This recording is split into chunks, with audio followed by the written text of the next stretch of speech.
मेरा नाम नैना है। ये कहानी कोई मामूली सी कहानी नहीं है। ये कहानी अंधेरे में आँख खोलने, गरीबी में सांस लेने और बचपन में बोझ उठाने की है। मैं आपको अपनी वो कहानी सुनाने जा रही हूँ, जो मेरे बचपन के कच्चे आंगन से शुरू होती है। मैं अपनी मम्मी के साथ एक किराए के कमरे में रहती थी। एक ऐसा कमरा जिसकी दीवारों में नमी बसी हुई थी और छत हर बारिश में हमारे साथ रोती थी। मेरे पापा की मौत हो चुकी थी। मैंने 6 साल की उम्र में उनको खो दिया था। इतनी छोटी उम्र थी कि शायद पूरी तरह समझ भी ना सकी थी कि मौत क्या होती है। बस इतना जानती थी कि वो चेहरा जिसे मैं रोज देखती थी, वो एक दिन हमेशा के लिए आंखें बंद कर गया था। पापा की मौत के बाद मम्मी ने दुनिया के सामने अपने आंसू छुपाए थे। उन्होंने हमारे छोटे से वजूद को सहारा दिया और हर रोज किसी न किसी के घर में बर्तन मांजे, फर्श पोछे, कपड़े धोने चली जाती। उनके हाथ अक्सर फट जाते थे, उंगलियों में छाले पड़ जाते थे, लेकिन वो एक दिन भी रुकी नहीं थी। उन्होंने अपनी सांसों में मेरे लिए हिम्मत भरी थी। एक दिन मैंने मम्मी से पूछा, मम्मी मैं भी स्कूल जाऊं? उन्होंने मेरे बालों पर हाथ फेरा और धीरे से बोली, बेटी स्कूल की फीस कहाँ से आएगी? किताबें, कपड़े, जूते, सब कुछ होता है स्कूल के लिए। हमारे भाग्य में बस इतना ही है कि 2 वक्त की रोटी किसी तरह मिल जाए।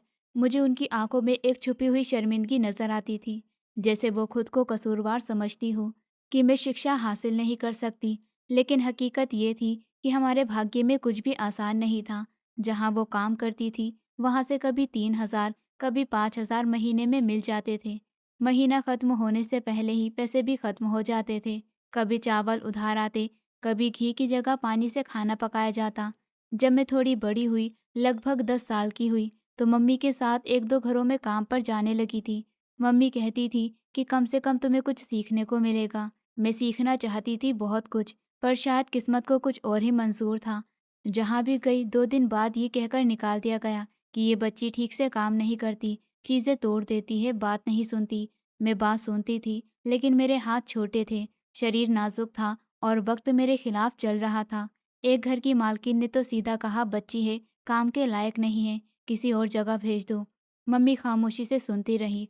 उनकी नज़रें मेरे चेहरे से हटकर ज़मीन में धंस गई थी। मुझे आइडिया हो गया था कि मेरे नाकाम होने से मम्मी का दिल कितना टूटता है। मैंने उनके चेहरे पर वो दुख देखे थे जो उन्होंने कभी ज़ुबान से नहीं कहे थे। अक्सर ऐसा होता था कि रात को मम्मी मेरे पास बैठकर कहती थी, नैना हम कभी अमीर नहीं होंगे, लेकिन हमें ईमानदार रहना है। ज़िंदगी जितनी भी सख्त हो, हमें हिम्मत नहीं हारनी है। मैं उनकी बात सुनती रही, लेकिन अंदर ही अंदर सोचती रही कि हम कितनी देर तक और हिम्मत करेंगे, कब तक हम दूसरों के दरवाज़ों पर जाएंगे, कब हमारे भाग्य में रोशनी आएगी। गर्मियों की एक रात थी, बिजली भी नहीं थी। मैं और मम्मी मिट्टी की ज़मीन पर चरपाई डाले लेटे हुए थे। मम्मी की सांस भारी लग रही थी। मैंने उनका माथा छुआ था, वो पसीने में भीगा हुआ था। मैंने कहा, मम्मी आप ठीक हो? उन्होंने ज़बरदस्ती मुस्कान की कोशिश की, कहने लगी, बस थकान है, कल तक ठीक हो जाऊंगी। लेकिन वो कल भी बेहतर नहीं हुई। दिन ब दिन मम्मी की तबीयत खराब होती जा रही थी। एक दिन मैंने उनका हाथ पकड़कर कहा, मम्मी मुझे भी काम पर ले जाइए, मैं सीख जाऊंगी, मेहनत करूंगी। उन्होंने मेरे हाथ जोर से पकड़ लिए, जैसे मैं उनके हाथों से निकल जाऊंगी। उन्होंने कहा, तुम मेरा सहारा हो, तुम्हें कुछ हो गया तो मैं क्या करूंगी? लेकिन होशियार तो मैं बनना चाहती थी, इसीलिए अगले दिन मम्मी के मना करने के बावजूद मैं एक और घर गई। उन्होंने 2 दिन काम करवाया और फिर तीसरे दिन मुझे दरवाजे से बाहर निकाल दिया। मालकिन कहने लगी, तुम छोटी उम्र की हो, तुम्हारी अभी खेलने की उम्र है, कामकाज करने की नहीं। मैंने दिल में सोचा, हमारे भाग्य में खेल कहाँ? मैं खेलती नहीं, मैं जीती हूँ, वो भी रोज अपनी मम्मी की सांसों की डोर के साथ। मम्मी की सांसें अब अक्सर बिगड़ने लगी थी। पहले पहले हफ्ते में एक दिन बुखार होता, फिर दूसरे दिन। फिर ऐसा टाइम भी आया कि वो चूल्हा जलाते जलाते एक तरफ गिर गई। मैं भागती हुई उनके पास गई। मम्मी आप ठीक हो ना? उन्होंने हल्के से सर हिलाया, जैसे कुछ कहना चाह रही हूँ कि हाँ मैं ठीक हूँ, लेकिन उनकी आंखों में कमजोरी साफ नजर आ रही थी। उसी दिन से कुछ बदलने लगा। जो मम्मी कभी दिन के 10-10 घरों में काम करती थी, अब एक दो घरों में काम भी पूरी तरह से नहीं कर पा रही थी। उनका शरीर हर समय भारी रहता था, जैसे किसी ने सारा खून निचोड़ लिया हो। उनको लगातार खांसी हो रही थी। मैंने उन्हें डॉक्टर के पास ले जाने की कोशिश की, लेकिन किराया भी नहीं था। मम्मी ने कंबल ओढ़ते हुए कहा, 2 दिन आराम कर लूंगी, फिर सब ठीक हो जाएगा। मगर वो दिन हफ्ते बन गए थे और हफ्ते महीने में बदलने लगे। घर में चूल्हा भी दिन छोड़कर जलता था। मैं दिन में इधर-उधर फिरती रहती थी, कभी किसी के खेतों में सब्जी की तलाश में, कभी किसी के दुकान पर, कभी किसी के घर में खाना मांगने के लिए। कुछ दिन तो मांग-मांग कर खाना मिल गया था, लेकिन फिर वो दिन भी बंद हो गए थे। एक दिन पड़ोस की सविता मासी के घर गई, उनका दरवाज़ा खटखटाया और वो बाहर आई। मैंने उनसे धीरे से कहा, मासी, मम्मी के लिए थोड़ा-सा दूध दे दो, वो बहुत कमज़ोर हो गई हैं। उन्होंने मेरी तरफ देखा और कहने लगी, नैना, हम भी किसी के भरोसे पर हैं। रोज़-रोज़ कुछ देना हमारे बस में नहीं, और दरवाज़ा बंद कर लिया। मैं चुपचाप लौट आई थी, खाली हाथ। वो मासी जिन्होंने मम्मी के साथ कई बरसों तक नाश्ता किया था, जिनकी हमने बीमारी में मदद की थी, आज हमारी ज़रूरत पड़ने पर उन्होंने आंखें फेर ली थी। मम्मी का चेहरा अब अंदर को ढलने लगा था। वो अक्सर खामोश रहती थी और जब बोलती थी तो बस मेरी फ़िक्र करती थी। कहती थी, नैना, मुझे कुछ हो गया तो तुम अकेली क्या करोगी? मैंने उनकी बात का जवाब नहीं दिया। मेरे पास कोई जवाब नहीं था। बस रोज़ की तरह उनके माथे पर गीला कपड़ा रख देती थी। उनके लिए गर्म पानी का गिलास लाती और दिन-रात प्रार्थना करती थी। एक दिन मम्मी की हालत कुछ ज़्यादा ही खराब हो गई थी। उनका बुखार नहीं उतर रहा था। मोहल्ले में जिस किसी से मदद मांगती, सबने कोई ना कोई बहाना बना दिया था। एक औरत ने कहा, तुम्हारी माँ का इलाज करवाया तो कल दूसरे आ जाएंगे। सबकी सेवा करना हमारे बस की बात नहीं है। मैं कमरे में वापस आई तो मम्मी करवट ले रही थी, पसीने में भीगी हुई थी और शरीर ठंडा पड़ता जा रहा था। मैं एक लम्हे को उनके बराबर में बैठ गई। फिर वही सवाल जो मम्मी ने किया था, अब मेरे दिल में गूंजने लगा था। क्या करूंगी अगर मम्मी नहीं रही तो? उसी रात मम्मी ने आंखें खोली और बहुत धीरे से कहने लगी, बेटी, शहर में एक मालकिन है, ज्योति जी, वो मुझे जानती हैं। उनसे जाकर मेरा नाम ले देना, वो समझ जाएंगी। वो बहुत अच्छी औरत है और तुम्हें काम दे देंगी। मैंने मम्मी का हाथ पकड़ लिया था और कहा, मम्मी, आपको इस हालत में छोड़कर मैं कहीं नहीं जाऊंगी। वो मुस्कुराई। उनकी बड़ी हल्की सी मुस्कुराहट थी, जैसे बरसों की थकान में भी वो मुझे हौसला देना चाहती हो कि अगर मैं ना रही तो तुम्हारा वहाँ जाना ज़रूरी है। ये वो बात थी जो मैं सुनना नहीं चाहती थी, लेकिन मेरे दिल में एक फैसला हो चुका था। अगले दिन सुबह मैं निकली कि शायद कुछ दवा या कुछ खाने को मिल जाएगा, मगर कुछ नहीं मिला। जब वापस आई तो मम्मी बेहोश थी। मैंने मोहल्ले के 2 लड़कों से कहा, मम्मी को अस्पताल ले जाना है, मेरी कुछ मदद कर दो। उनमें से एक ने कहा, कितने पैसे दोगी? हम मुफ्त में उठाने वाले नहीं। उस दिन मैंने खुद को बहुत छोटा महसूस किया था, जैसे मेरी हैसियत एक गंदी चप्पल से भी कम हो। कुछ घंटे बाद मम्मी ने आंखें खोली। उनकी सांसें बहुत हल्की हो चुकी थी। मैंने कहा, मम्मी, आप कुछ मत बोलो, मैं हूं ना आपके साथ। लेकिन उनकी आंखों में एक सुकून आ गया था, एक अजीब खामोशी। उन्होंने मेरी उंगली थामी और अगले लम्हे उनकी आंखें बंद हो गई। उनकी उंगली की गिरफ्त ढीली पड़ चुकी थी। मोहल्ले वाले अगले दिन आए, अंतिम संस्कार हुआ। 2-3 औरतों ने रोते हुए कहा, वंशिका बहुत अच्छी औरत थी, बहुत काम की थी। किसी ने नहीं पूछा कि मैं अब कहाँ जाऊंगी। मम्मी की तस्वीर के आगे बैठकर मैं काफ़ी देर तक रोती रही थी। फिर दिल ने एक सवाल कर लिया, मैं शहर जाऊंगी, ज्योति जी को ढूंढूंगी। मैं अब यहाँ एक दिन भी नहीं रह सकती। रात को मैंने अपने पुराने कपड़े एक थैली में डाले। मम्मी की दवाइयों की खाली शीशियाँ भी ठेले में डाल ली थी। मम्मी की एक तस्वीर भी साथ ले ली थी और मम्मी की आवाज़ जो बस दिल में थी। सुबह होते ही मैं रिक्शा पकड़ने के लिए चल पड़ी थी। मम्मी की निशानी दिल में और शहर का पता जेब में था, वो पता जो मम्मी के पुराने सामान से निकला था। रिक्शा चलने लगा था, गांव पीछे रह गया था। खेत, नालियाँ, पेड़ सब पीछे छूटते गए। गाड़ी जब शहर में दाखिल हुई तो शोर, गाड़ियों की आवाज़, लोग, दुकानें, सब कुछ अलग सा था। मम्मी ने शहर की कहानियाँ सुनाई थी, पर ये इतना बड़ा, इतना तेज़ शहर होगा, आइडिया नहीं था। लगभग 1 घंटे के बाद रिक्शा एक बड़े बंगले के सामने रुका था। मैं थोड़ी देर रुकी रही। दीवारें ऊंची थी, गेट लोहे का था और एक बड़ा सा जाल बना हुआ था। दिल में घबराहट सी हुई। ये जगह मेरे लिए नहीं थी। गेट पर एक चौकीदार खड़ा हुआ था, हाथ में लाठी थी। मैं धीरे से कहने लगी, मुझे ज्योति जी से मिलना है। चौकीदार ने मुझे घूर कर देखा और कहने लगा, तुम कौन हो? मैंने कहा, मैं नैना हूँ, वंशिका की बेटी। वो उनकी नौकरानी थी। वो कुछ ही देर खामोश रहा, फिर गेट खोलकर अंदर चला गया। मैं वहीं खड़ी रही, दिल की धड़कन तेज हो चुकी थी। 5 मिनट बाद वो वापस आया और कहने लगा, मालकिन तुम्हें बुला रही हैं। मैं अंदर दाखिल हुई तो जैसे किसी और ही दुनिया में आ गई हूँ। ज़मीन साफ थी, दीवारें सुंदर थीं, दीवारों पर तस्वीर लगी हुई थी और हर कोने से खुशबू आ रही थी।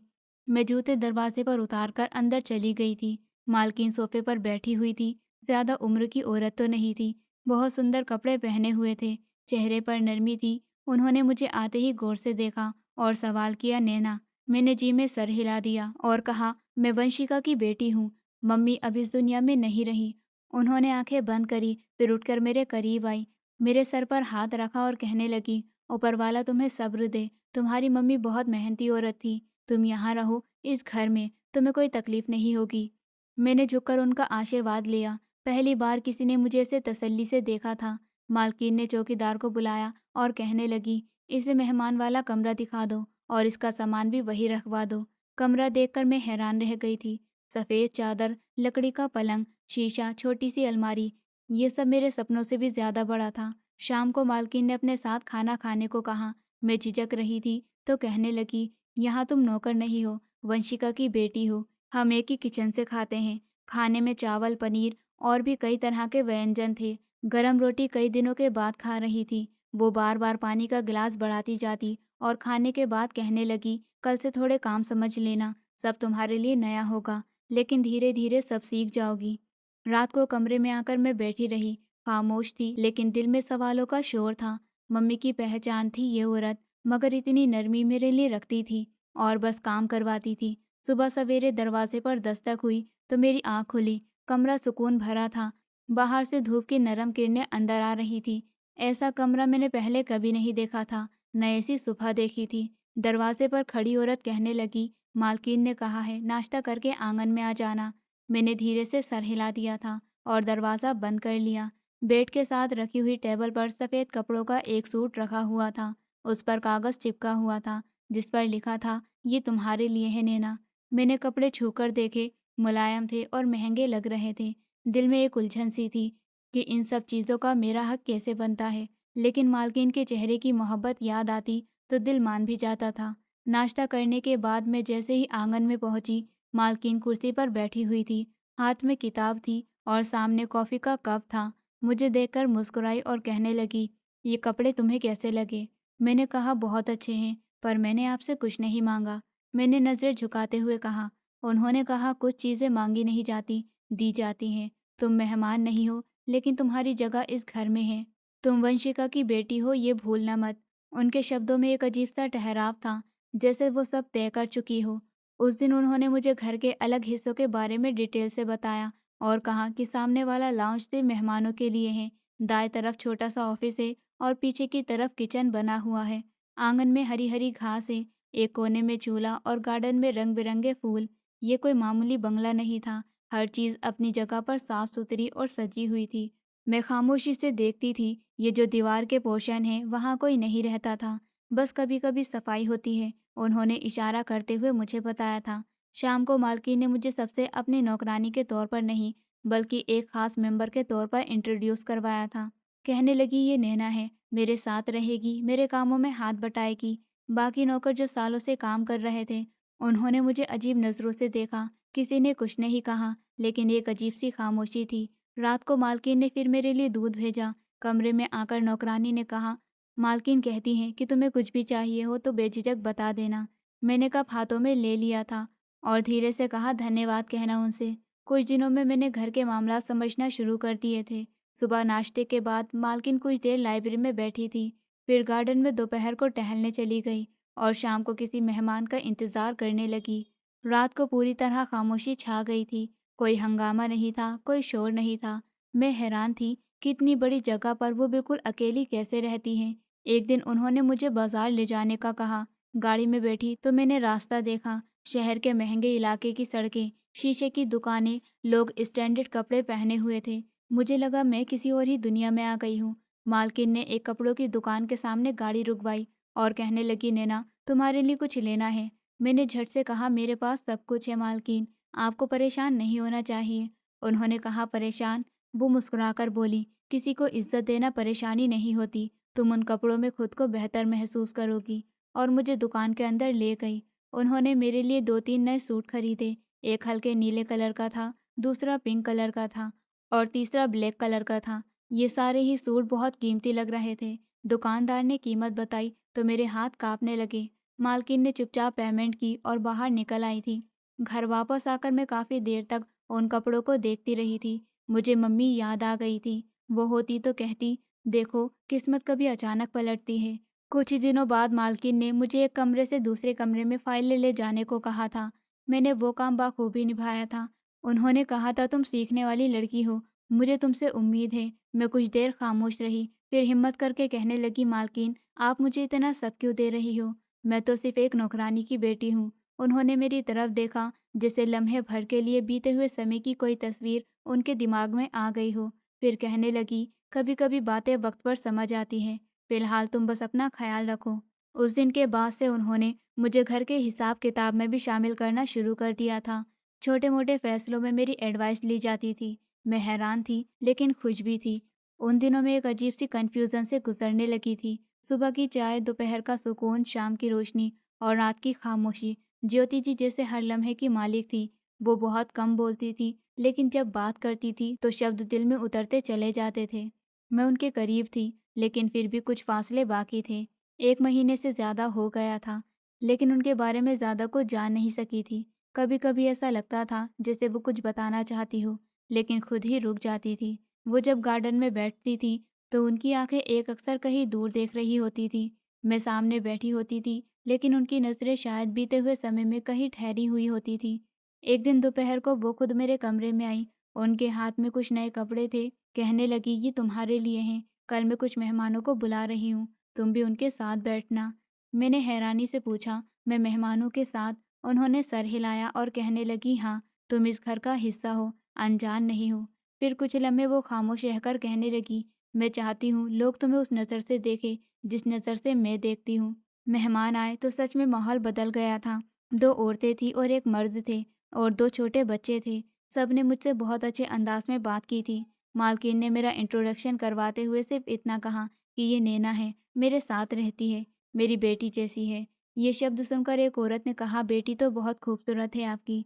मालकिन ने मुस्कुराकर मेरी तरफ देखा, जैसे कोई माँ अपनी बेटी पर गर्व करती है। उन लम्हों में मैं ये भूल गई थी कि कभी मैं एक छोटे से गांव में पथरीली ज़मीन पर अपनी मम्मी के साथ बैठकर रोटी खाती थी। लेकिन कुछ सवाल ऐसे होते हैं जो हर खुशी के लम्हे में दिमाग के कोने से झांकने लगते हैं। उनके चेहरे की उदासी, उनकी आंखों की नमी, उनके कमरे में अकेलापन, इतना बड़ा बंगला, इतना बड़ा दिल, लेकिन कोई और नहीं था। एक दिन मैंने हिम्मत करके पूछ ही लिया। वो सोफे पर बैठी हुई थी, अखबार उनकी गोद में था और मैं सामने बैठकर उनके कपड़ों में बटन टाक रही थी। मैंने नज़रें नीचे रखते हुए कहा, मालकिन आपके घर में कोई और नहीं रहता। वो थोड़ा ठिठकी और फिर अखबार एक तरफ रख दिया। धीरे से कहने लगी, मेरे 2 बच्चे हैं। मैंने चौंक कर उनकी तरफ देखा, लेकिन वो नज़रें बचा चुकी थी। मैंने ना चाहते हुए भी उनसे सवाल कर दिया, तो फिर आपके बच्चे यहाँ क्यों नहीं रहते? मालकिन ने थोड़ा सा खींचा, कोई बोझ सीने से हटाने की कोशिश कर रहा हो। कहने लगी, वो अपने पिता के साथ रहते हैं। मैंने उनके पिता से डाइवोर्स ले ली है। कमरे में खामोशी छा गई। मेरे हाथ रुक गए थे। मैंने कोई और सवाल नहीं किया। वो अपने शब्दों को एक हद से आगे नहीं ले गई। थोड़ी देर बाद वो खुद ही कहने लगी, जिंदगी में कुछ फैसले ऐसे होते हैं जिनका अंजाम हम खुद नहीं चुनते। बच्चों को उनके पिता के पास छोड़ना मेरे लिए आसान नहीं था, लेकिन शायद ज़रूरी था। मैंने उनके चेहरे को ध्यान से देखा। उनकी आंखें अखबार के कोने में अटकी हुई थी, जैसे वहाँ कोई जवाब छुपा हुआ हो। अगली सुबह वो सुकून से लग रही थी। नाश्ता भी मेरे साथ किया था। उन्होंने पूछा, अगर तुम्हें पढ़ने का मौका मिले तो तुम पढ़ोगी? मैंने फ़ौरन कहा, जी हाँ, मेरा तो बहुत मन करता है। मेरी मम्मी की इतनी हैसियत नहीं थी। उन्होंने कहा, लेकिन अब तो कल से तुम्हारी शिक्षा की शुरुआत हो जाएगी। मैं एक टीचर बुला लूँगी। ये सुनकर तो मैं हैरान रह गई थी। मैंने कहा, लेकिन आपने मेरी बात का यकीन कैसे किया? उन्होंने कहा, तुम्हारी आंखों में जो सपना है वो छोटा नहीं हो सकता। उनका व्यवहार साफ, नर्म और यकीन से भरा हुआ था। ज्योति जी का व्यवहार मेरे लिए किसी चमत्कार से कम नहीं था। वो मेरे हर काम को सहराती थी, हर कमी को नरमी से समझाया करती थी। उनका ये सुलूक मेरे लिए अजनबी था, लेकिन अब धीरे-धीरे ये सब मेरा रूटीन बनने लगा था। मैं अक्सर सोचती थी, एक ऐसी औरत जो खुद इतनी अकेली है, वो दूसरे के लिए इतनी नर्म कैसे हो सकती है? मैंने कई औरतें देखी थी जो डिवोर्स के बाद दुनिया से कट जाती हैं या सख्त हो जाती हैं, लेकिन ज्योति जी में अजीब सी नरमी थी। शायद ये उनके अंदर के खालीपन को छुपाने का तरीका था। एक नया दिन मेरे लिए पहले से अलग होता जा रहा था। ज्योति जी के साथ रहते हुए जो बदलाव आया था, वो सिर्फ बाहर के कपड़ों या कमरे तक शामिल नहीं रहा था, दिल के अंदर भी कुछ बदलने लगा था। अब एक तसल्ली, एक सुकून, जैसे बरसों की भाग-दौड़ के बाद अब मेरे कदम किसी नर्म ज़मीन पर आकर ठहर गए थे। ज्योति जी का अंदाज़ रोज़ के मामलात में भी कुछ ऐसा था कि वो फ़ौरन मुझे मम्मी की याद दिला देती थी। फ़र्क सिर्फ़ इतना था कि मम्मी ने मुझे तंगी में पाला था और ये औरत हर सुविधा में मेरी परवरिश करने लगी है।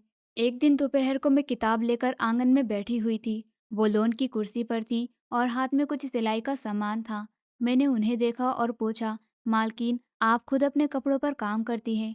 उन्होंने मुस्कुराकर जवाब दिया, कभी कभी दिल करता है हाथ चलाने का, खाली बैठकर क्या सोचूं। मैं किताब बंद करके उनके पास चली आई थी। मैंने कहा, आपने मुझे जो ये किताब दी है, उनमें से एक में औरतों की कहानियां थी। सबने बहुत दुख झेले, मगर आप जैसी औरत की कहानी नहीं थी जो दूसरों का दुख बांट ले। उन्होंने सिलाई रोककर मेरी तरफ देखा और कहने लगी, हर औरत की अपनी कहानी होती है। कुछ कहानियां लिखी जाती हैं, कुछ बस झेली जाती हैं। कभी कभी उनके अंदाज से महसूस होता है वो मेरा बीता हुआ समय भुला देना चाहती हैं, जैसे वो चाहती हो कि मैं नए दिनों की बुनियाद पर अपनी पहचान बनाऊं। लेकिन मैंने कभी खुद को उस घर की मालिक नहीं समझा था, ना ही उनका व्यवहार मुझे नौकरानी महसूस होने देता था, न बेटी होने का बोझ डलता था। मालकिन ने मुझसे कभी सवाल नहीं किया था, न मेरे बीते हुए समय की पूरे दिन की कोशिश थी, न मुझे याद दिलाया था कि मैं कहाँ से आई हूँ। उनकी यही खामोशी मेरे लिए सबसे बड़ा सहारा बन गई थी। अगले दिन वो बाजार से मेरे लिए सैंडल खरीद कर लाई थी। कहने लगी, तुम्हारे पैरों में पुराने सैंडल हैं, चलते समय आवाज़ करते हैं, ये पहन लो। मैंने वो सैंडल हाथ में लिए और धीरे से कहा, आप हर बात कैसे समझ लेती हो? वो कहने लगी, जिसने जिंदगी को अंदर से देखा हो तो दूसरों की तकलीफ को बाहर से पहचान लेता है। तो वो दूसरों की तकलीफ को बाहर से पहचान लेता है। यही वो लम्हे थे जो मेरे अंदर एक यकीन भर रहे थे कि शायद सच में हर इंसान का भाग्य सिर्फ गरीबी या खुशहाली से नहीं, बल्कि उन लोगों से जुड़ा होता है जो उसके रास्तों में आते हैं। ज्योति जी मेरी जिंदगी में एक ऐसा करेक्टर बन चुकी थी जिनकी मौजूदगी किसी सपने जैसी थी, लेकिन कदम कदम पर हकीकत को छू रही थी। ये घर अब मेरे लिए अजनबी नहीं रहा था, लेकिन कुछ जगह अभी भी ऐसी थी जहाँ खामोशी किसी अनदेखे राज की तरह छुपी होती है। ज्योति जी का रूटीन लगभग बदलता जा रहा था, मगर पिछले दिनों से उनकी आंखों में अलग सी थकन नजर आने लगी थी। सुबह को वो गार्डन में कम निकलती थी, शाम की चाय अक्सर अकेले पीती थी और रात का समय ज्यादातर अपने कमरे में गुजारती थी। एक रात में कमरे में थी, मुझे नींद नहीं आ रही थी, पंखे की आवाज़ों में भी सुकून नहीं था। प्यास लगी तो मैं पानी लेने किचन की तरफ गई थी। रास्ते में मालकिन के कमरे से हल्की हल्की आवाज़ें सुनाई दे रही थी। दरवाज़ा पूरी तरह से बंद नहीं था। मैं बेआवाज़ कदमों से धीरे धीरे करीब हुई। अंदर से किसी के रोने की घुटी घुटी आवाज़ आ रही थी। मैं रुक गई, दिल धड़कने लगा। दरवाजे की आड़ से झाँक कर देखा तो मालकिन भगवान जी के आगे हाथ जोड़कर बैठी थी। उनकी आंखों से लगातार आंसू बह रहे थे। उनकी आवाज़ साफ सुनाई देने लगी। उन्होंने कहा, हे भगवान, मुझे माफ़ कर दे। मैंने नैना पर जुल्म किया है। मैंने उसकी माँ से वो छीन लिया जो उसका हक था। हे भगवान, मैंने उस बच्ची को नौकर बनाकर रखा है जिसे मालकिन होना चाहिए था। मेरे हाथ में पड़ा हुआ गिलास जैसे जमीन पर गिर गया। कदम वही जम गए थे। मैं समझी नहीं, दिमाग खामोश हो गया था। मालकिन ने मेरा नाम लिया था, उन्होंने खुद को मुजरिम कहा था, लेकिन किस बात का जुल्म, कौन सा हक? मैं चुपचाप पलट आई, किचन से पानी लिया और कमरे में वापस आकर दरवाज़ा बंद कर लिया था। नींद आंखों से जैसे बहुत दूर जा चुकी थी। दिल में अजीब सा शोर उठ रहा था। अब तक ज्योति जी का व्यवहार मेरे साथ माँ जैसा रहा था, फिर ये रात का रोना, ये माफ़ी, ये पुकार, ये सब क्या था? सुबह हुई तो उनकी आंखें सूजी हुई थी, जैसे पूरी रात जागती रही हो। उन्होंने हमेशा की तरह मुझे गुड मॉर्निंग किया। मैंने भी रोज़ की तरह उन्हें जवाब दिया, लेकिन अंदर से सब कुछ बदल चुका था। दिन भर में मैं उनसे बात तो करती रही, लेकिन दिल में सवालों का तूफान था। मैं कई बार उनके करीब जाकर पूछना चाहती थी कि उन्होंने रात को ऐसा क्यों कहा था, पर हिम्मत नहीं हुई थी। कुछ सवाल इतने भारी होते हैं कि जुबान साथ नहीं देती। कमरे में आकर दोबारा सोचा, क्या ऐसा मुमकिन है कि मेरा और इस बंगले का कोई संबंध हो? क्या मेरा यहाँ आना कोई इत्तेफाक नहीं था? ज्योति जी ने जो शब्द रात को कहे थे, वो कहीं सच तो नहीं छुपा रही थी। दोपहर को वो सोफे पर गहरी सोच में बैठी हुई थी, किताब पढ़ रही थी। मैंने उनके सामने बैठकर सफाई के बारे में पूछा, जैसे रोज़मर्रा की बात हो। उन्होंने सर हिलाकर कहा कि जीना आज शाम को धो देना और पिछले पूरे पोर्शन की सफाई कर लेना। मैं कुछ देर उनके अंदाज को देखती रही। एक लम्हों को मन किया कि उनका हाथ पकड़कर पूछूं, कौन सा जुल्म किया आपने मेरे साथ? लेकिन जुबान से कुछ नहीं निकला। रात को फिर वही खामोशी थी। इस बार मैं जानबूझकर देर तक जाग रही थी। मालकिन के कमरे की रोशनी देर रात तक जलती रही थी। दरवाज़ा बंद था, लेकिन अंदर की खामोशी में वही प्रार्थना, वही पुकार थी और वही गड़गड़ाहट थी। मुझे सब सुनाई दे रहा था, जो पिछली रात सुन चुकी थी। मैं फिर से इस उलझन में जा फंसी थी। ज्योति जी वो औरत थी जिन्होंने मुझे इज्जत दी थी, मेरे लिए कपड़े खरीदे थे, मेरी शिक्षा के बारे में सोचा था, मुझे माँ जैसा प्यार दिया था। फिर ये रातों को रोना, खुद को जालिम कहना, ये सब उनकी खामोश जिंदगी का कौन सा पहलू है जो मैं नहीं जानती। कुछ ही दिन इसी कन्फ्यूज़न में गुजर गए थे। मालकिन वैसी की वैसी ही थी, वही नरमी, वही मेहरबानी, लेकिन मैं बदल गई थी। दिल में एक सवाल बार बार जन्म ले रहा था, लेकिन इसका जवाब कहीं भी नहीं था। एक शाम मैंने उनके लिए चाय बनाई और लेकर लाउंज में आ गई थी, तो वो कुछ सोच रही थी। मैंने कप टेबल पर रख दिया था, तो वो चौंक गई। कहने लगी, नैना, कुछ कहना चाहती हो? मैंने उनकी तरफ देखा, आंखों में सवालों का बोझ लिए, लेकिन फिर पलकें झुका ली। मैंने कहा, नहीं मालकिन जी, कुछ नहीं। उन्होंने थोड़े लम्हे बाद कहा, कभी कभी हम जो कहना चाहते हैं वो सिर्फ वक्त समझता है, और जब वक्त आएगा तब खुद ही साफ हो जाएगा। ये शब्द शायद इत्तेफाक से कह गए थे, लेकिन मेरे दिल पर गहरा निशान छोड़ गए थे। उस रात मैंने सोचा, ज्योति जी कोई आम औरत नहीं है। उनके अंदर कोई कहानी छुपी हुई है, जिसको वो कभी जुबान पर नहीं लाई थी, और मैं शायद इसी कहानी का हिस्सा हूँ, जिसका एक पन्ना मैंने रात की पुकार में सुन लिया था, मगर बाकी पन्ने अभी तक बंद थे। पता नहीं वो कब खुलेंगे। कुछ दिनों में उनका रूटीन बदलने लगा था। सुबह जल्दी उठना काम हो गया था। दिन भर कमरे में बंद रहना रोज की आदत बन गया था। घर का हर कोना भी कुछ उलझन में था, लेकिन किसी में इतनी हिम्मत नहीं थी कि उनसे पूछे कि वो ठीक है या नहीं। एक शाम उन्होंने मुझे पास बुलाकर कहा, नैना, कल घर के कुछ काम नहीं करवाना, बस सुकून से रहो। मैंने पूछा, आपकी तबीयत तो ठीक है? वो खामोश हो गई। कुछ लम्हे बाद धीरे से कहने लगी, बस मन कर रहा है कि कल कुछ भी नहीं हो, बस खामोशी हो। उनकी ये बात कोई मामूली नहीं थी। मैं उनका लहजा पहचानने लगी थी। वो कुछ छुपा रही थी, शायद कुछ तय कर चुकी थी, लेकिन फिर भी मैंने आगे कुछ नहीं पूछा। रात को देर तक उनके कमरे की रोशनी जलती रही। मैं कई बार जाकर देखती रही। अंदर से कभी आहट आती थी, तो कभी पूरी तरह से खामोशी छा जाती थी। फिर एक समय ऐसा आया जब रोशनी बंद हो गई, जैसे किसी ने दिल का बोझ भी समेट लिया हो। सुबह दरवाज़ा खटखटाया, पर कोई जवाब नहीं आया। मैंने 2 बार दस्तक दी, फिर चौकीदार को आवाज़ दी। हम दोनों ने दरवाज़ा खोला। मालकिन अपने बिस्तर पर लेटी हुई थी। चादर उनके शरीर पर ढंग से थी और चेहरे पर पूरी तरह से सुकून था। आंखें बंद थी, होठ पर हल्की सी मुस्कान थी। चौकीदार ने हाथ लगाकर देखा, फिर पीछे हट गया। कहने लगा, नैना मैडम, मालकिन नहीं रही। ये सुनकर मेरा दम घुटने लगा। मैं उनके कदमों में बैठ गई। मालकिन, उठो, चाय तैयार है। मैंने कहा, उठो मालकिन, देर हो रही है। मेरी आवाज़ खुद मुझे अनजान लग रही थी, लेकिन वो नहीं जागी। ये खबर पूरे घर में फैल गई थी। नौकरानियों की सिसकियाँ, नौकरों की खामोशी और मेरे दिल की खामोशी, सब जैसे एक ही लम्हे में हो गया हो। शहर में कुछ जाने वाले लोगों को खबर दी गई। उनका पुराना वकील, कुछ पुराने नौकर और 2 लोग जिन्हें उन्होंने हमेशा दूर रखा था, आज उनके क्रियाक्रम में शामिल हो गए थे। मालकिन के बच्चों को मैंने पहली बार देखा था। उनके चेहरे पर वही रोशनी थी, वही निशान थे जो मालकिन के थे, लेकिन आंखों में अजनबियत थी। लड़के की उम्र लगभग 15 साल थी और लड़की शायद 17 साल की होगी। वो दोनों खामोश खड़े रहे थे, न किसी से बात कर रहे थे, ना कोई सवाल था। क्रियाक्रम संपन्न हुआ। लोगों ने मालकिन की तारीफ की और मैं बस सब सुनकर सोचती रही कि वो औरत जो इतनी खामोश थी, इतनी प्रार्थनाएं करती थी, वो क्यों इतनी तड़पती रही थी? ऐसा कौन सा राज था जो उसे आखिरी लम्हे तक बेचैन कर रहा था? रात को कमरे में आकर मैंने उनके बिस्तर की चादर ठीक की थी। उनका तकिया समेटा था और उनकी आखिरी पहनी हुई चप्पल एक कोने में रख दी थी। दराज खोली तो अंदर एक डायरी थी। मेरे हाथ थर थर कांपने लगे। मैं अभी उसे खोलने की हिम्मत नहीं कर पा रही थी। मेरी नज़रें खिड़की के बाहर लॉन पर पड़ी थी। वहाँ झूला हिल रहा था हवा से, शायद किसी अनदेखे एहसास से। लेकिन उनके जाने के बाद खामोशी एक नई आवाज़ बन गई थी। अब इस घर में सिर्फ मैं थी और वो, जो अभी तक पूरा नहीं खुला था। मालकिन के क्रियाक्रम के अगले दिन बंगले की हवा बदल चुकी थी। आंगन में कुर्सियां लगाई गई थी, मेहमानों के लिए चाय का बंदोबस्त किया गया था और अंदर ड्राइंग रूम में कुछ चेहरों का स्वागत हुआ था। जिन्हें इस घर की दहलीज ने बरसों तक नहीं देखा था। मैं लॉन में एक तरफ बैठी हुई थी, जहाँ मालकिन अक्सर शाम की चाय पिया करती थी।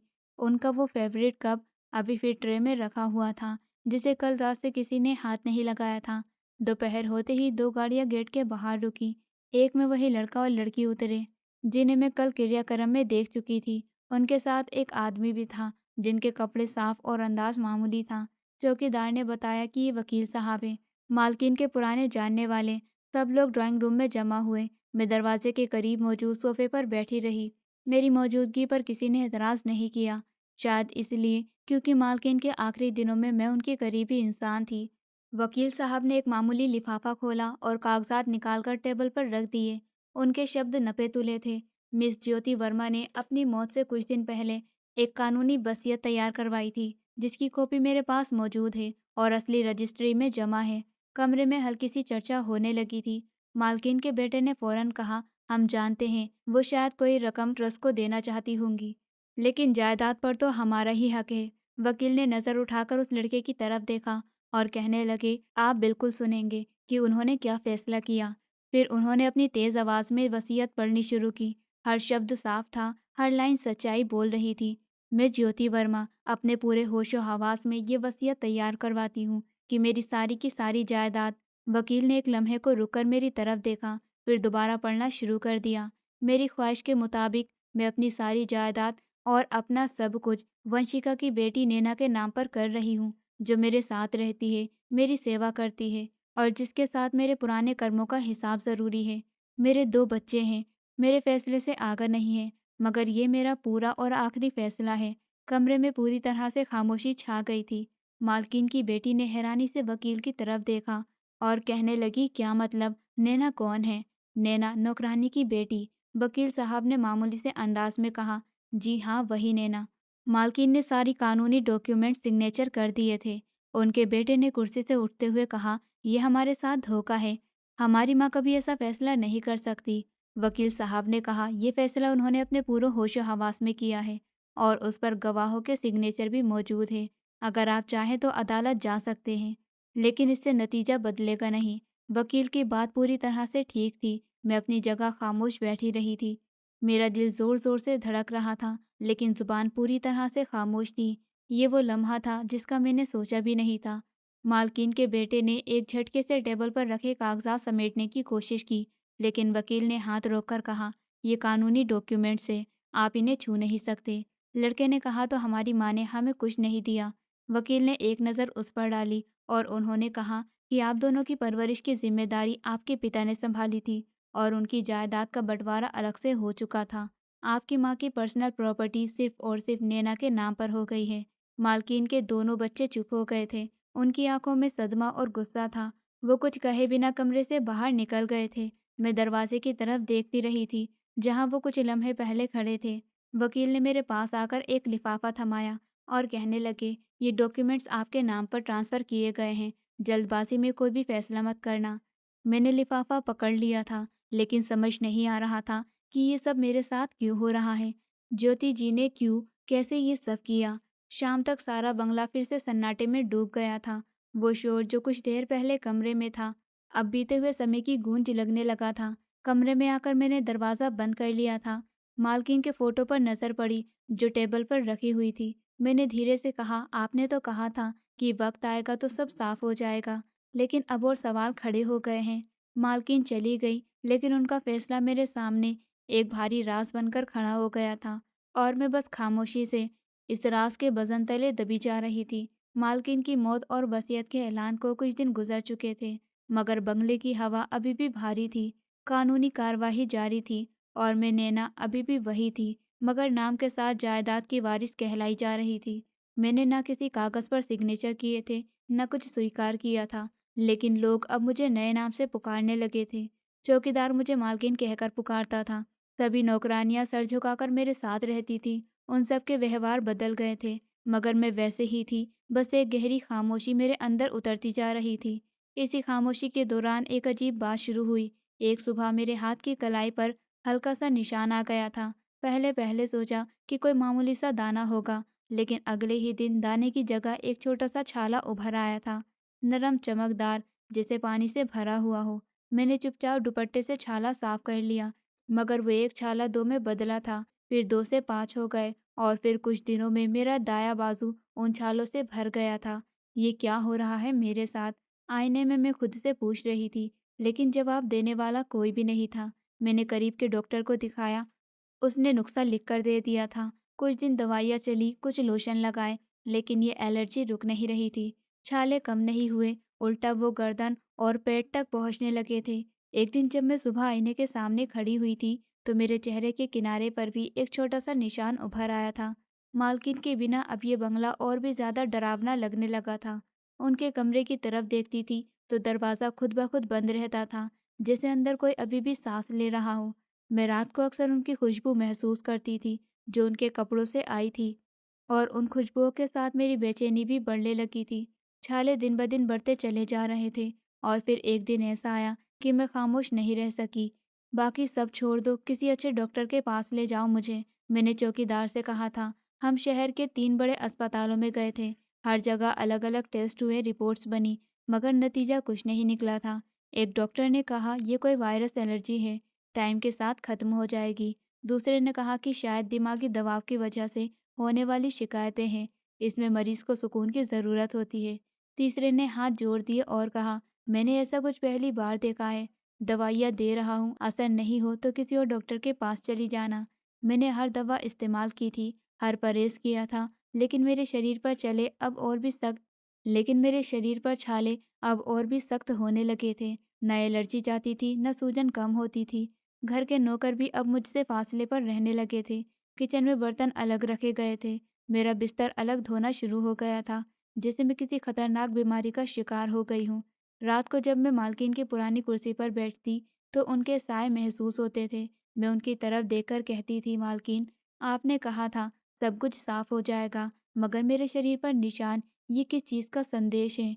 चौकीदार ने मुझे कई दिन से परेशान देखा, तो एक शाम को आकर कहने लगा, मालकिन जी, अगर आप इजाज़त दो तो मैं किसी तांत्रिक बाबा को बुलाऊं।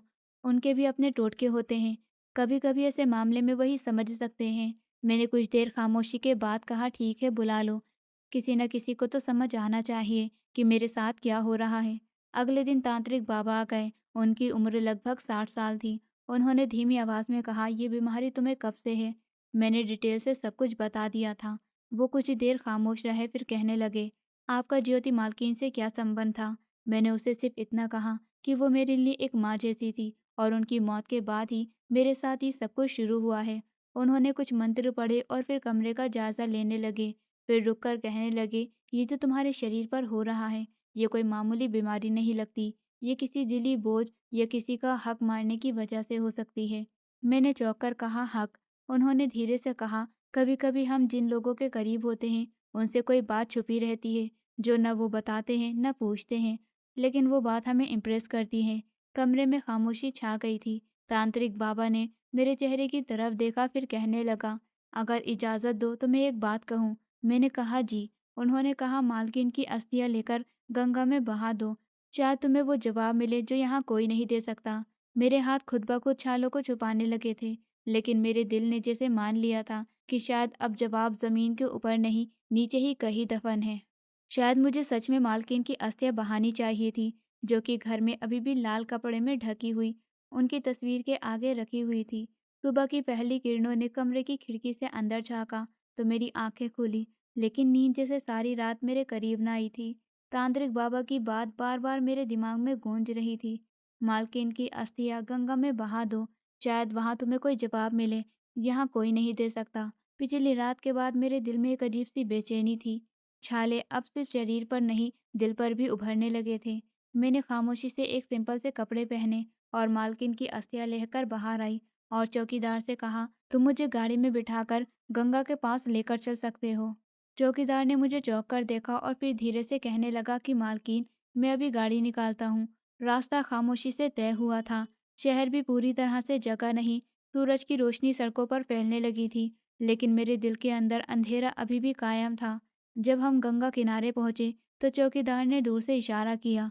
वो दूसरी साइड पर खड़ा हो गया था। मालकिन की अस्थियां मेरे हाथ में थी। मैं धीरे धीरे कदमों से आगे बढ़ी। मैं नदी के साइड पर बनी सीढ़ियों पर बैठ गई थी। दोनों हाथों से अस्थियों का मटका पकड़े हुए। मैंने अपनी आंखें बंद की और दिल में कहा, मालकिन मैं आ गई हूँ, आपकी नैना, जिसे आपने अपना सब कुछ दे दिया और शायद कुछ छुपा भी लिया। मैंने धीरे से मालकिन की अस्थियां गंगा में बहा दी थी और मैं आंखें बंद करके अपनी प्रार्थना कर रही थी। तभी मुझे अचानक अपने कांधे पर किसी का हाथ महसूस हुआ।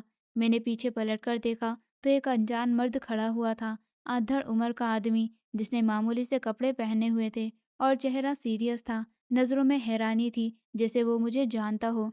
मैंने कहा, आप कौन हैं? उसने धीरे से कहा, मैं ज्योति का पति हूँ। ये बात सुनकर मेरे कदम वहीं पर जम गए थे। कुछ लम्हे मैं कुछ कहने के काबिल नहीं रही थी। मैंने कहा, आप? लेकिन मालकिन ने तो कहा था कि आपसे उनके तलाक हो चुकी है। उन्होंने एक लंबी सांस ली और कहा, नहीं, मेरी उसके साथ तलाक नहीं हुई थी। वो खुद ही मेरा घर छोड़कर चली गई थी। मेरा घर यही आसपास है। मुझे पता था कि मेरी पत्नी की अस्थियां बहाने के लिए एक न एक दिन कोई ज़रूर आएगा। इसीलिए मैं रोज़ यहाँ आता था। जब घर के चौकीदार को देखा तो मैं समझ गया था कि मेरी पत्नी की अस्थियां बहाने के लिए कोई आ गया है। वो बंगला जिसमें तुम रहती हो, वो ज्योति का नहीं है, उसके भाई का था। ये सुनकर मेरे हाथ कांपने लगे। मैं ज़मीन पर बैठी की बैठी रह गई, जैसे सुनने के लिए तैयार हो रही हूँ।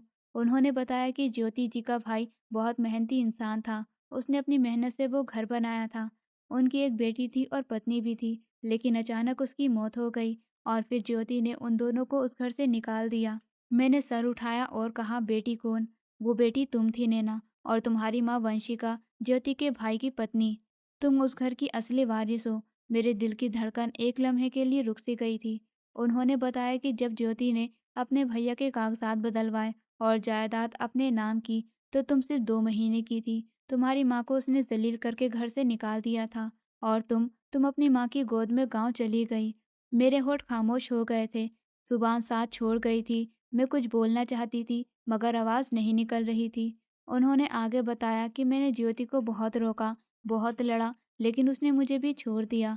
मुझसे कहा कि मैं जायदाद के पीछे हूँ, मगर हकीकत ये थी कि वो खुद अपने भाई का सब कुछ अपने नाम करवाना चाहती थी। मैंने काँपती हुई आवाज़ में कहा, तो उसके बाद क्या हुआ? आपने कुछ नहीं किया। वो खामोश होकर नदी की तरफ देखने लगे। मैं उसे छोड़कर चला गया, मगर उसके बाद उसे पछतावा हुआ कि वो अकेली रह गई है।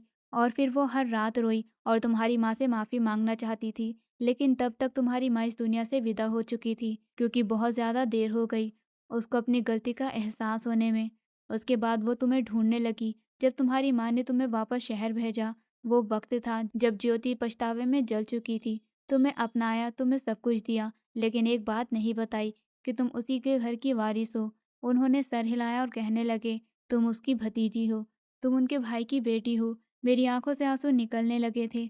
वो छाले जो कई दिनों से मेरे शरीर पर थे, अब जैसे उनकी गर्मी खत्म हो रही थी, जैसे कोई दबाव दिल से निकल रहा हो। उन्होंने बताया कि वो हर रात ऊपर वाले से माफ़ी मांगती थी, मगर जब तक तुम उसे माफ़ नहीं करती, उसकी आत्मा बेचैन रहती। मैंने नदी की तरफ देखा और कहा, मैंने तो उन्हें तभी माफ़ कर दिया था जब वो मुझे माँ जैसा प्यार देने लगी थी। मैं जानती थी कि वो मेरी बुआ है। जो कुछ भी था, उन्होंने मुझे दोबारा जीने का मौका दिया। उनके चेहरे पर सुकून आ गया था। मैंने नदी के सामने हाथ जोड़े और अपनी बुआ की आत्मा की शांति के लिए प्रार्थना करने लगी। शायद अब सब कुछ साफ हो चुका था। गंगा से वापसी के बाद बंगले की हवा पहले जैसी नहीं रही थी। हर दवा, हर दीवार अब नई हकीकत की गवाह बन चुकी थी। मेरे कदम जो कभी सवालों में कांपते थे, अब सुकून भरे हो गए थे। मालकिन के पति के साथ बैठकर खामोशी से चाय पी। सामने टेबल पर वही फाइलें रखी हुई थी, जिनमें मेरा नाम वारिस के तौर पर दर्ज था, मगर अब उनका वज़न कुछ कम महसूस हो रहा था। मैंने उनके पति को बताया कि वो आखिरी दिनों में बहुत बदल गई थी। उन्होंने कि वो आखिरी दिनों में मुझे मैसेज भेजती थी, लेकिन कभी-कभी नहीं भेजती थी, या शायद वो चाहती थी कि माफ़ी शब्दों से नहीं, बल्कि अच्छे कर्म करके माँगी जाए। मैंने उनके पति के चेहरे को ध्यान से देखा। उनकी आँखों में कोई गिला नहीं था, बस एक थकन थी, जो बरसों की यात्रा पूरी हो गई हो। मैंने धीरे से कहा, लेकिन जो प्यार उन्होंने मुझे दिया, वो किसी भी ज़ुल्म से बड़ा था। उन्होंने मेरे मोबाइल पर मुझे एक मैसेज सेंड किया और कहने लगे, ये ज्योति का आखिरी मैसेज है, जो उसने मेरे लिए लिखा था, मगर शायद तुम्हारे लिए ज़्यादा अहम है। मैंने मैसेज को खोलकर देखा, उसमें सिंपल शब्द थे, हर शब्द में एक थकन थी। नैना, मैं तुम्हें कभी ये सब नहीं बता सकती, शायद हिम्मत ही नहीं थी। तुम्हारी मम्मी को मैंने इस घर से निकाला था, तुम्हें तुम्हारे पिता की जायदाद से अलग किया था और सब अपने नाम करवा लिया। उस समय मुझे लगा मैं सब कुछ सँभाल लूँगी, मगर वक़्त ने मेरी आँखें खोल दी थी। तुम्हें जब पाया तो समझ आया कि जिसे मैंने कमज़ोर समझा था, वही मेरे लिए सबसे कीमती है। मैं जानती हूँ तुम सब जान लोगी और शायद नफ़रत भी करोगी, लेकिन मैं सिर्फ़ इतना चाहती हूँ कि तुम मुझे माफ़ कर दो। ये मैसेज मेरे हाथ में था। मैं बहुत देर तक खामोश बैठी रही और फिर धीरे से कहा, अंकल, मैंने उन्हें कब का माफ़ कर दिया था। उस दिन जब उन्होंने मेरे सर पर हाथ रखा था और मुझे बेटी कहा था। उनके पति ने एक गहरी सांस ली, जैसे बरसों का बोझ उनके कांधों से उतर गया हो। उस शाम मैंने पहली बार वो अलमारी खोली जिसे मालकिन हमेशा बंद रखती थी। अंदर पुरानी फोटो थी जिसमें कुछ डॉक्यूमेंट थे। फोटो में वो मेरे पिता के साथ खड़ी हुई थी और एक बच्ची उनके हाथ में गोद में थी। फोटो के पीछे सिर्फ एक शब्द लिखा हुआ था, नैना। उसी रात मेरे शरीर पर मौजूद छालों ने कुछ अलग व्यवहार किया था। ना वो एलर्जी रहे थे, ना ही जलन। सुबह होते ही मैंने आईने में खुद को देखा तो मेरे बाजू, मेरी गर्दन, यहाँ तक कि मेरा चेहरा सब कुछ साफ हो चुका था। चौकीदार हैरानी से कहने लगा, मालकिन, लगता है कि आप बिल्कुल पहले जैसी हो गई हो। मैंने सिर्फ मुस्कुराकर कहा, क्योंकि अब मैं जान गई हूँ कि मैं कौन हूँ और जो सवाल थे वो सब खत्म हो चुके हैं। कई हफ्ते गुजर चुके थे, ये बंगला अब मेरा बन चुका था, लेकिन मैंने उसे वैसा ही रखा जैसे मालकिन चाहती थी। उनका कमरा वैसे ही सजा होता था जैसे वो अभी आ जाएंगी। मैं अक्सर वहाँ बैठकर वही किताबें पढ़ती थी जिन्हें वो पढ़ा करती थी। वकील आया तो मैंने उससे कहा, इस जायदाद को ऐसे ही रहने दो। मैं यहाँ किसी हुकूमत के लिए नहीं बैठी, सिर्फ ये चाहती हूँ कि जो हक था वो पूरा हो चुका है।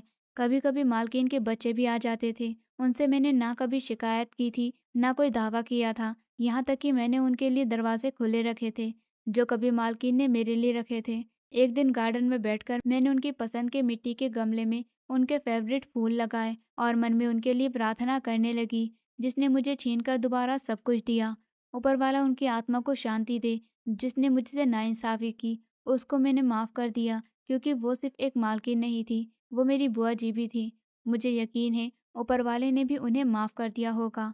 और मेरे छाले, वो तो कब से ख़त्म हो चुके थे। शायद वो छाले शरीर पर नहीं थे, वो सवालों के थे, जो जवाब मिलने के बाद खुद ब खुद मिट गए थे। ये मेरे घर का सुकून, ये खामोशी अब मेरी पहचान थी, क्योंकि मैं नैना हूँ, इस ज़मीन की असली वारिस। ज़ुल्म चाहे कितना भी छुपाया जाए, सच एक दिन सामने आ ही जाता है। माफ़ी में ताकत है जो दिलों को जोड़ती है और ज़ख्मों को भर देती है। मैंने अपनी बुआ को हमेशा हमेशा के लिए माफ़ कर दिया और मैं आज भी उनकी आत्मा की शांति के लिए प्रार्थना करती हूँ और सुकून की ज़िंदगी गुजार रही हूँ। दोस्तों, उम्मीद करती हूँ आपको हमारी कहानी पसंद आई होगी। कहानी पसंद आई है तो वीडियो को लाइक करें, चैनल पर नए हैं तो चैनल को सब्सक्राइब करें और हाँ, नोटिफिकेशन बेल को ज़रूर दबाएं ताकि अगली अपडेट सबसे पहले आपको मिले।